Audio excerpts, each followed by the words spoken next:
thank you for even getting here, because it's mad rainy outside. When I walked out to go get my food, I'm like, it's like raining outside, right? So I want to thank you for being committed to getting here, because I had 2 call-outs today. Wow. Yeah. I made the most of it, though, because, like, I ended up doing a recap of all of the stuff that I've done since I got here, and then I made some content and had some phone calls. And I even ran into somebody out here who was willing to just, you want to interview? And he was like, sure.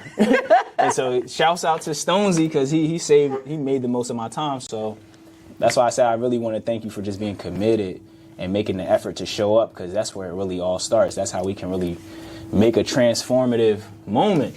You feel me? So introduce yourself to the people, let them know who you are.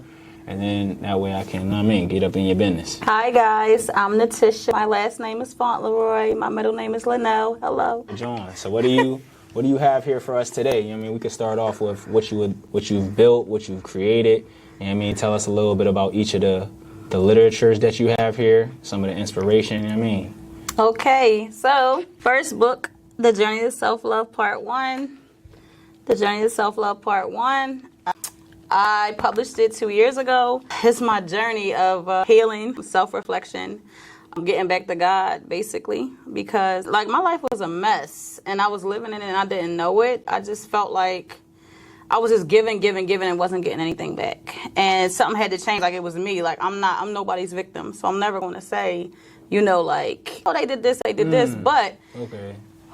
What was happening, guys, was I kept finding myself in these toxic relationships. And, I was the least common denominator. Like they were a problem, but I was a problem too. Okay. And I realized that. So, I had to fix some things, rededicating my life to Christ helped me with that, like alignment, because things I was wanting from them, I could only get from God. But also it was spilling over. The toxicity was spilling over to my friendships, because I have 2 friends that lost me. I don't lose people, people lose me. Okay. I realized that, it was spilling over into other areas of my life. So, I had to learn, this age, as grown as I am, I had to learn boundaries and priorities and how to love myself and how to, Even like you just mentioned with boundaries, right? Like I did a class for kids, and that was part of what I explained in it. I was like, y'all are going to find in y'all later years that no one even does what I'm doing with y'all right now, teaching y'all about boundaries. I never learned about no daggone boundaries growing up. So that's, like you said, even at this age in life, I'm still figuring out like what I'm willing to tolerate as well, and what I'm willing to give, and balancing that out. And so is this your first book? Yes, this is the first one. That's the first John. Yeah. All right, so let's go. Yeah, I better say, hit me with the next one there. Second book, The Misconceptions of Single Life. The Misconceptions of Single Life. I also published this in 2021, so a couple months after I published The Journey to Self-Love. So being a single person, and I know like people look at being single as different. Like I'm the type of person that when you're in a relationship, you're not single. But I do know that there are people that look at it like you're single until you're married. When I was in relationships, I never looked at it like that. Like if I was in a relationship, I was in a relationship because I don't cheat. So it was like, I'm in a relationship. I'm not single. I'm in a relationship. So I'm all the way single. Like no, nothing. Been single for the past 3 years. And what I'm finding is, even then, like even back then when I had breaks in between boyfriends and friends and stuff like that, it's this negative stigma against us. Like we're these bad people that's trying to like break people up. We're miserable. We're lonely, and just all this stuff. And it's like, that is so not true. Like I'm not miserable. I'm not lonely. Like, yeah, it gets lonely at times, but it's bearable. I'm okay. Like it's not like I don't cry every night. I don't be like, oh God, send my husband now. Like I'm okay. I'm okay. It's bearable. So I felt like I needed to write this because me being single and in the church, like I'm learning that I had a like while I'm not with my husband, while my husband isn't here yet, I have purpose to do stuff to do for God. Like I have other purpose, right? And it's not me just keep trying to chase or trying to find someone to be with in the meantime, in between time. Like I can't do no more Mr. In between time, in the meantime. Like I can't. I'm done with all that. So like one thing you just that spoke to me, because I've been on a journey of self-development, and like you said, you got to be willing to love and tolerate yourself. And that's what being single is about, is like recognizing the parts of yourself that you like and that you're willing to share with others, because willing is also a part of that journey. Is like if I start a video game and you come in on level 45, you can't play, right? This me right now, right? If you start the beginning with me, we can level up. So it's like willingness to be putting people on your journey and then knowing like, nah, this is for me, this is my time, this is what I do. And you learn that through being single, because that is obviously, like you said, you could be letting a lot of people in your life that are unnecessary. Yes. But like when you really just focus on this is what I like and I'm gonna nurture it, and you then can, once again, like I mentioned, know exactly what you're sharing and offering in that relationship when you get to it. Like you said, and I like how you talked about some people say you single until you married. And I've heard that before. It's like when you just mentioned it, I've never heard anybody put it in context like that. But I always found that to be weird as well, because I'm like, if I'm with you and I'm devoting my time and we're committed, and I knowing that, like, even if our commitments are to be faithful to one another and exclusive to one another, like, I'm taking that with all seriousness and all of my will to honor that.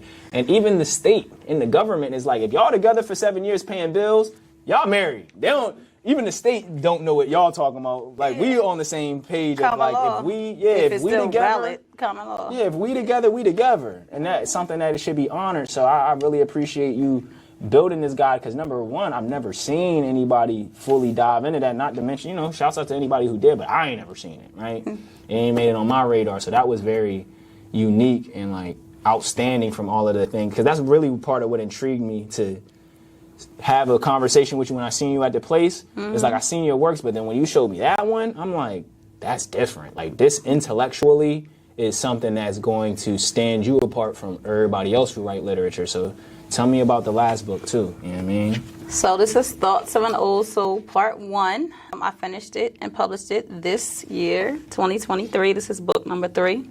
This book is about our behaviors and how they become actions. Basically, everything starts inside as a thought. Okay. Right? And sometimes, like with our parents and our guardians, a person can only teach you what they know. Right? And nobody's going to admit this, but I will. Like, my mom is a great mom. She's always been a great mom. She still is a great mom, even though, like, I'm super grown, like, always, right? But it's stuff that she taught me that was a little wrong. And it's stuff that she couldn't teach me because she didn't know. And I talk about that in the journey to self-love, which self-love, that's one thing. Probably because like my grandmom or her grandmom never taught it and it never was passed down. But, you know, you live and you learn. So Thoughts of an Old Soul is basically like, listen, check your mouth, check your behavior. Everything inside, like if it's stuff going on inside and it's not good, it's going to come out in your actions. And like how we can harm each other, like how that not only affects you, like you being a toxic person, but how you can harm someone else, whether you meant it or not. So, Thoughts of an Old Soul is basically accountability to yourself for your thoughts and your actions. I have something that I almost jumped out my skin with my next thing I wanted to share with you, but I gotta stay composed, right? That last book really speaks to where I'm at today, because there are a lot of things that I value and hold very high in my priority list, and that thing, it do not be connecting with the people that are in my life currently. And that's no knock to them, because it starts to make me see who I am as an individual and like just needing to be more 10 toes on what I have inside of me, because like that's not going to always get external validation. That's not going to always get a hand clap or a high five or a rub down. Like, it ain't gonna come with all of that. Like, you feel me?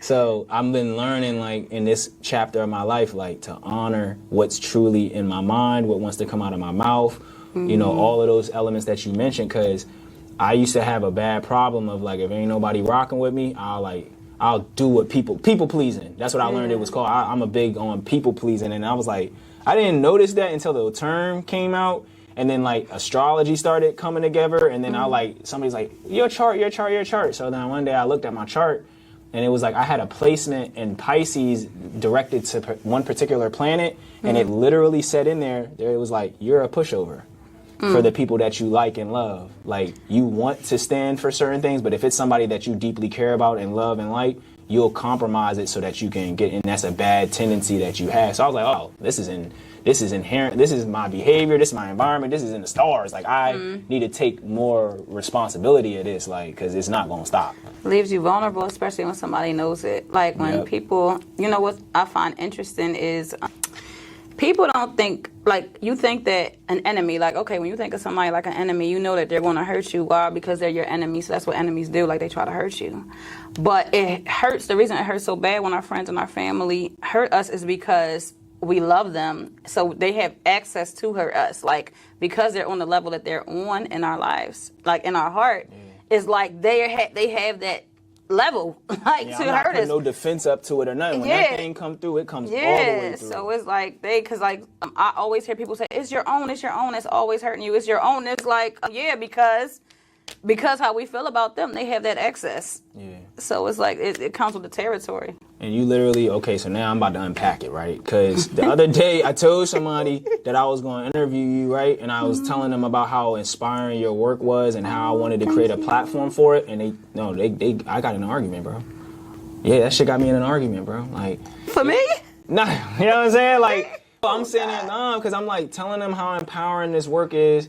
And I was like, so how do I go into this interview without drenching it in my own perspective as a man? Like, how can I make this a vehicle for other women to tap in and utilize the tools you have as a resource to heal and develop themselves, and just people, not just women, but I wanted to lead with, I'm a man, so my concerns and my priorities are of men. So it's like, I was talking to a young lady about, like, what should I consider going into this interview so I can be prepared? And they basically gave me she probably just lying to you anyway. She probably don't really and these bitches just want to be in your face. And I'm like, I was like, well, as a man, you said it. As men, we teach each other that already. That's the behavior of what we have already adopted. So I'm like, I didn't need you to tell me that. I came to you as a woman to give me perspective as a woman, not to tell me something that men regurgitate and reiterate already as stuff. So I was like, but that's not the case. I could have just been like, hang out with me if I wanted to be in your face. If I wanted to hang out, I could have just been like, let's hang out. And but that's you was what I like, said. I wanted to. I knew I for don't a have to fact like you use had, this come on, to bro. like get at you. Like, if I wanted to. Saying. I was like, I really want to believe, and I know it's not a belief. I know this woman has more integrity than that, bro. Like, so I'm like, I cut that conversation off because they was just genuinely getting upset about it, and so I didn't understand. So it's like, I'm sharing that with you because I would like your thought on why this work might be so threatening to people narratives or beliefs and thoughts. Like, why is it, you remember you was telling me a little bit about an altercation you got into as well. So can you refresh my memory on that before I even like start? I got you. So like, I got into it because I was attempting to get some advice from someone. No, I got that. What happened? What did I tell you the other day on Saturday? So I think it was this book where you were talking about the misconceptions of being single, and then somebody attacked you by saying that you were trying to foster people not being in relationships. Oh, yes. So, yes. Okay. So, back to that. So, I told you that I'm 0 and 5 on the ghost. Like, audience, people try to talk to me, and then I open my mouth, and they realize I'm not what they want. That's fine. I'm fine with that. I'm not for everybody. Everybody's not for me. That is what it is, you know? So, that is what it is. But I was telling them, they asked me about the books. You know, I told them I was an author. I just met them, whatever, blah, blah, blah. So I was telling them about this one, The Misconceptions of Single Life, the second one. And what I was saying to him was, think all these crazy things, but if you read my first book, The Journey to Self-Love, you'll see some of the things I went through. Like me being single, like, guess what? Like, yeah, my husband shouldn't be doing the things that my ex-boyfriends did, because that's why they're exes. But, like, there's nobody cheating on me. You understand? Like, there's nobody lying to me. There's nobody manipulating me. Like, all the things that I went through that I do talk about in this book, that, like, me being single, I'm not going through that now. I'm healing. Like, God is making me whole. And it's like, so I can be strong. And so I won't be carrying that baggage when the person that's for me does come. So this person said, you act like relationships are bad. Maybe it's just you. And I said, I'm not acting like relationships are bad. You know, I'm just saying what it is. Like, people think that relationships are where it's at, but when it's like you got two toxic people or, hurting people and they get together, they think it's not going to be better when you get with somebody else.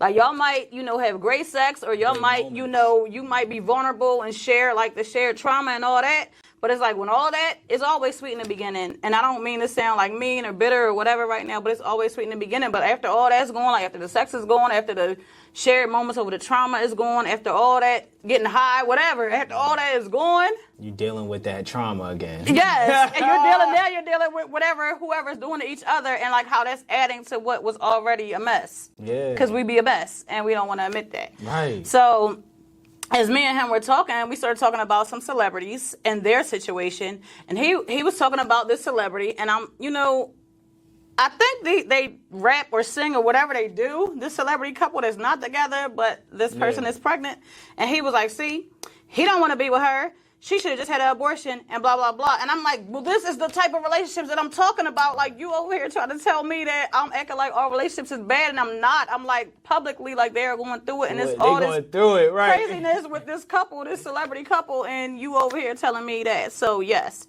So, why is it a threat? I think it's accountability. People don't want to be accountable for their own actions. I feel like, and I know that's mean to say, I feel like sometimes for people it's easier being the victim, because when you're the victim, and I don't mean to say this meanly, but truth be told, when you're a victim, it's like people's like, "Oh, are you okay? And that shouldn't have happened, and you're a nice person," and blah, blah, blah, blah, blah.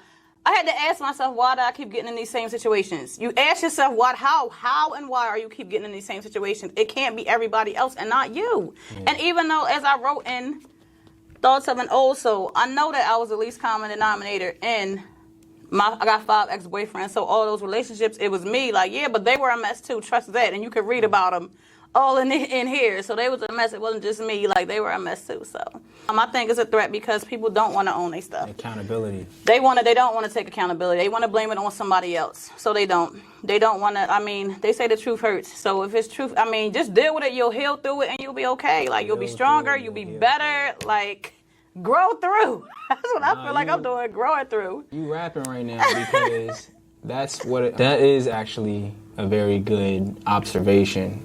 And you mentioned being a victim, and I had a piece that I did. I was like at a spoken word thing, or like I was doing like a headline performance, and I was supposed to be rapping, but then in between then I just went into one of my TJ rants of knowledge or whatever, right? So I was like, being a victim doesn't make you weak. It means that you know the truth.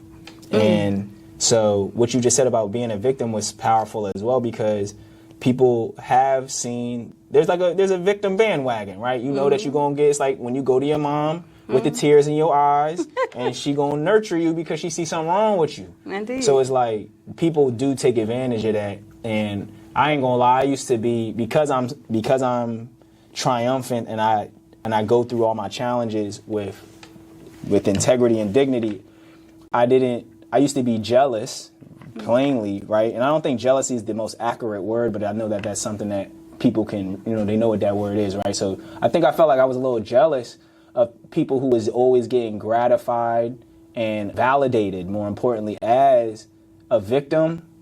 And then anytime people persevered, it's like there's no applause for perseverance no more now. It is. It's like the people who doing the work, writing it, making it available, accessible. And you said before this interview, the fact that I'm here to empower and uplift your story, you said